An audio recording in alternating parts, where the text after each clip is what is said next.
Guys মনে হচ্ছে পাহাড় থেকে নিচে নামতেছি, অনেক উঁচা নিচু জায়গা তো সেই জন্য বললাম। আলটার অবস্থাও বেশি একটা ভালো না, অনেক জঙ্গল যাবে, এখানে সাপ পাও থাকতে পারে।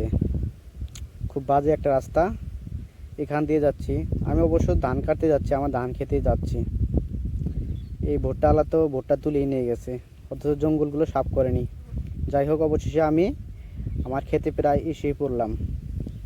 ধান কাটা প্রায় শেষের দিকে আরেকটু আছে, এগুলা কেটে একটু গাছতলায় যাব, মানে অনেক রোদ লাগছে তো, মানে ঘেমে অবস্থা খারাপ হয়ে গেছে, যার কারণে গাছতলা যাইতে হবে।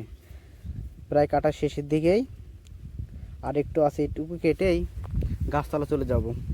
ওই যে গাছটা দেখা যায়, ওই গাছতলা যাব, ওখানে অনেক ছায়া আছে। এই প্রায় জরান শেষ, আর একটু সময় লাগবে, তাই জরানটা শেষ হয়ে যাবে। ও মাই গড, প্রায় শেষ জরান। এখন আমি গাছতলার দিকে রওনা দেব। যাই হোক, প্রায় শেষ হয়ে গেছে, আর একটু।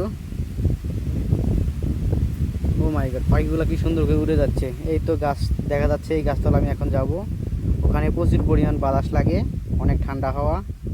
এই তো প্রায় এসে পড়লাম, আর একটুখানি।